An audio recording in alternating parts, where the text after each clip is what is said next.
En Côte d'Ivoire, maintenant que la démocratie va s'installer et que le résultat des urnes est respecté. La France est responsable coupable de l'enlèvement et de la séquestration du président Gbagbo. La France intervient à la demande des Nations Unies pour faire respecter la démocratie. Si c'est ça que vous appelez un gendarme, c'est une interprétation que je ne partage pas. On laisse ce sentiment que la France-Afrique existe toujours, qu'il reste un lien entre l'ancienne puissance coloniale et la Côte d'Ivoire. Moi, je n'entends pas participer ce soir à une fausse polémique. C'est pas une fausse polémique, la question se pose partout en France, on l'a posée à Alain Juppé. C'est pas parce que tout le monde la pose qu'il y a une réalité. Elle n'est pas justifiée. Elle n'est nullement justifiée. Qu'est-ce que vous auriez voulu que la France fasse? Je sais pas, je vous pose la question. La France a agi dans le cadre de la résolution 1975 du Conseil de sécurité des Nations Unies. Une résolution qui a été votée unanimement.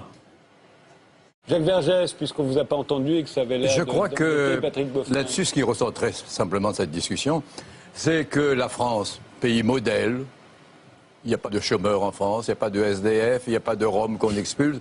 La France, pays modèle, continue à remplir son devoir de civilisation. Et il y a un contentieux électoral en Côte d'Ivoire. Qu'à cela ne tienne, nous allons intervenir. Il y a un mec qui n'est pas très correct avec nous, il y a un autre qui est notre sosie, on va le soutenir. Quand j'étais enfant, j'ai fréquenté à La Réunion 2 empereurs d'Annam. Ils s'étaient fait débarquer tous les deux. Ils n'étaient pas assez soumis. Et on a mis à leur place Baodaï. Et maintenant, donc, en Afrique, on essaye de remplacer les types qui ne sont pas très compréhensibles par des Baodaï. Et tout ça couvert sous de grands mots. C'est la protection des populations civiles. Voilà, on a parlé de protection des populations civiles ce soir.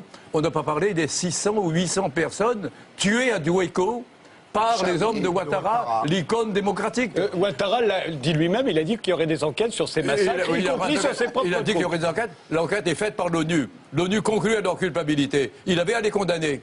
Il ne l'a pas fait. Oh, nous avons donc un patriote, une icône démocratique. En Tunisie, le gouvernement a été renversé par qui? Par une marée populaire. Malgré les policiers que Mme Alliot-Marie avait proposés au Ben Ali.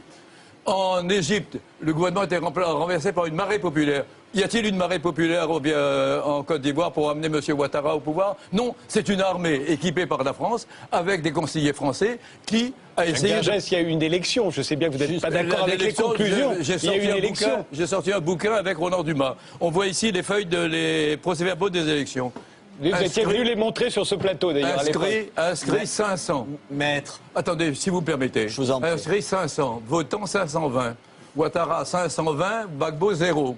Même son scrutateur qu'on prétend avoir vu signer n'a pas voté pour lui. Alors quand M. Gbagbo dit, et c'est une suggestion de Roland Dumas et de moi-même, recomptons les voix, l'homme élu démocratiquement dit non, il ne faut pas recompter les voix, il faut faire la guerre civile.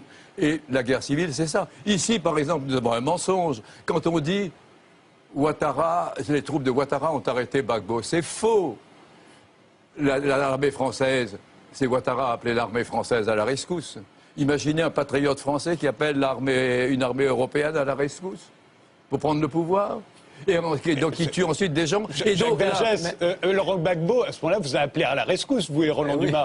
Il a appelé 2 Français à la rescousse quand vous donc c'est nous qui sommes allés enquêter. Enfin, il vous avait appelé. Attendez, vous me permettez de continuer. Gagner les élections, le problème, c'est dans la mesure où nous a montré les gens entrant par un souterrain pour arrêter Gbagbo. Vous savez quel est ce souterrain? C'est le souterrain qui reliait l'ambassade de France à la présidence de Côte d'Ivoire du temps d'Houphouët-Boigny. C'est-à-dire, c'est montrer à quel point la Côte d'Ivoire était un protectorat français, une colonie française, même pas un département. Et on a pu le surprendre. Quand Gbagbo est arrivé au pouvoir, il a fait installer un mur. Là, les Français ont cassé le mur. On ne peut pas dire que c'est les hommes de Ouattara, à moins qu'ils ne fassent dans l'ambassade de France ce qu'ils veulent. Bon, donc ils ont cassé le mur et puis ils ont capturé. Voilà le grand exploit. Et ce soir, on nous dit, je lis ça dans les journaux, on va le traduire devant la Cour pénale internationale. Et c'est pourquoi la Cour pénale? Pourquoi pas un tribunal ivoirien? Parce qu'on sait très bien qu'un tribunal ivoirien acquitterait Gbagbo. Même malgré les protestations, vous pourrez dire, parce que la vie, l'opinion qu'on peut avoir sur Gbagbo, c'est pas un Français de l'avoir, c'est un Ivoirien. Et donc, qu'est-ce que vous faites là sur Ouattara? Attendez, je ne savais pas que vous étiez Ivoirien. Permettez-moi de continuer, permettez-moi de continuer. Je n'avais pas remarqué que vous étiez Ivoirien. Je ne m'énerve pas, moi. Non, il ne faut pas dire des choses comme ça. Je ne défends pas un homme contre un autre. Bien sûr, vous défendez un homme contre un autre. Je défends une cause. Nous avons un chef d'État en Afrique. Vous êtes son avocat. Oui, nous avons un chef d'État en Afrique qui dit non.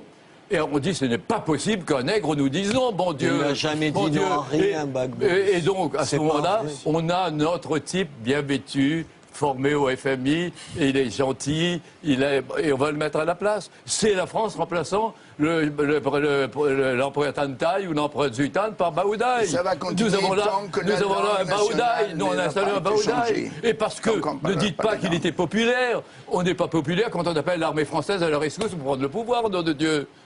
Voilà ce que je voulais dire.